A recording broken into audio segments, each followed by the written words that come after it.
Analysing players' performances now. Starting off with the goalkeeper, Kepa. Can't really say much, really. I don't think he was to blame for the goals, really. I do feel, though, the scars from the EFL Cup final has affected him. And I think it's affected the defence as well. Defence, analysing the defence, I thought White at right back was poor today. He looked really shaky. His positioning for the first goal, body shape. You can't let the ball go over your head there. You've got to have better body shape and you've got to win that ball, in my opinion. Mascherano saved us in the first half, if you remember. I think on one or two occasions, but he did look complacent on the ball, a bit sloppy, gave the ball away, weren't the best. Gabriel didn't look his normal self either today, did okay, but, also went off injured that, to his knee that looked quite concerning. He had an ice pack on his knee. I'm hoping that's not serious, but it does look a bit concerning. Left back MLS, very poor, really poor, very slow on the ball. His decision making got caught a lot. When he inverts and goes forward into midfield, they say he's a midfielder, he goes into midfield. He's playing left back, he goes into midfield. He leaves the left-hand side flank exposed, and they counter-attacked a lot from that side, which, caused us problems.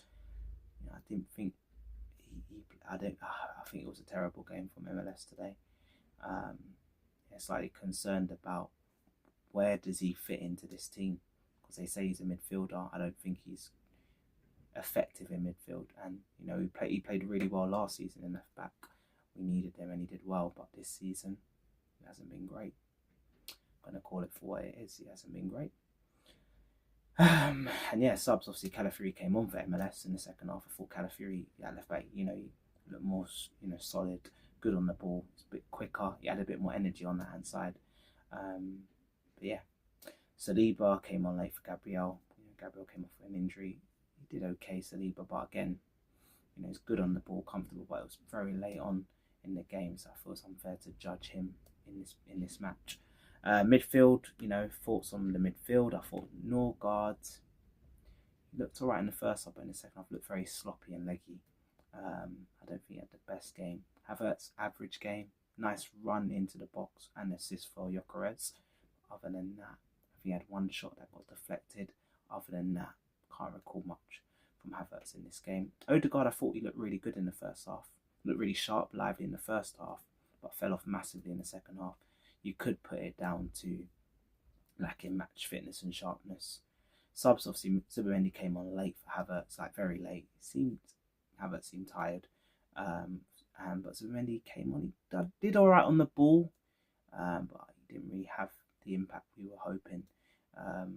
And attack-wise, analysing the attacking players, Dauman, had a great game on the right wing. Very direct. Made things happen, looked lively. Tested the keeper on a number of occasions. And also he did a lot of good work off the ball. He worked hard off the ball. He was tracking back.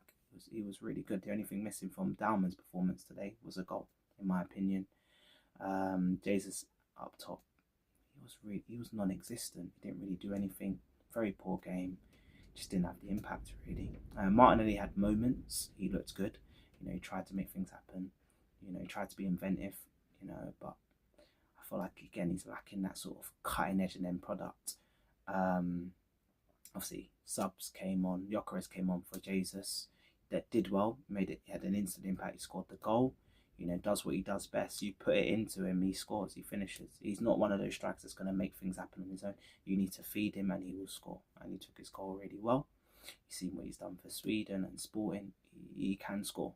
Just got to get the ball into him. I thought Gyökeres did well when he came on with that goal. That's what we bought him for. Madueke came on for Odegaard later on. He was direct again. Very similar to Martinelli, very direct. But again, lacking that clinical cutting edge, in my opinion. My man of the match today, for me, it has to be Dauman. Youngest player on the pitch, and look what he did. Very direct, made things happen, forced some great saves, worked hard off the ball as well. Only thing missing was a goal, so I'm going to give it to him. Manager, thoughts on Arteta. I felt he put a strong enough team to go and win this game. He made the subs early in the second half, so he did try to change it. The players today, they didn't get the result over the line. You know, I'm not going to throw shade on Arteta for that. I know fans will, but I'm not going to throw shade on Arteta for that. I just think we didn't turn up. We didn't take our chances, and their game plan worked. Next game, Southampton. Quick snapshot of Southampton. Considering they're a championship side, they look like they may be getting playoffs, and they've got a good chance, I feel, of coming up. If they play how they played today, I think they could be playing in the Premier League next season, based off what I saw. One of their players, I think it's Brazilian, he looked really good. I think it was their number 13, really nippy, really good, really direct. I thought I'd give him a bit of recognition because he was a good player. And I think he could, if he doesn't get promoted with Southampton, he could get a move into a Premier League club, so keep an eye out for that player. Next game, we are back in Champions League action on Tuesday night. It's an 8 p.m. kickoff. You know, in the quarterfinals of the Champions League. It's the first leg away against Sporting Lisbon. So Gyökeres is returning to his former club. So it'd be interesting to see if he scores. You know, in that game, will he do his famous trademarks now? Mark celebration. Is he going to do it? Be interesting to see. And last but not least, just to say I appreciate all of you that took the time to listen to this reflection. Hoping you could connect with it. Please remember to subscribe to my YouTube channel at Canon Insight. You know, follow at Canon Insight on Instagram and TikTok. So follow across all platforms, please. To support means a lot. Please remember to like the video, comment. You know, I always do my best to get back to comments. Obviously, keep it clean. I only respond to respectful messages. Any forms of negative words, any like hate, straight delete, straight blocked. Yeah, I hope people can respect that. And yeah, please share to football fans, especially Arsenal fans. Like, share to the Arsenal fans. Any Arsenal fans you know, just share it to them. And yeah, as always, you know, this defeat, you know, it hurts. We're out of the cup, but we've got to keep our heads up. You know, got to dust it off our shoulders. Got to keep going. Come on, you Gunners. Peace.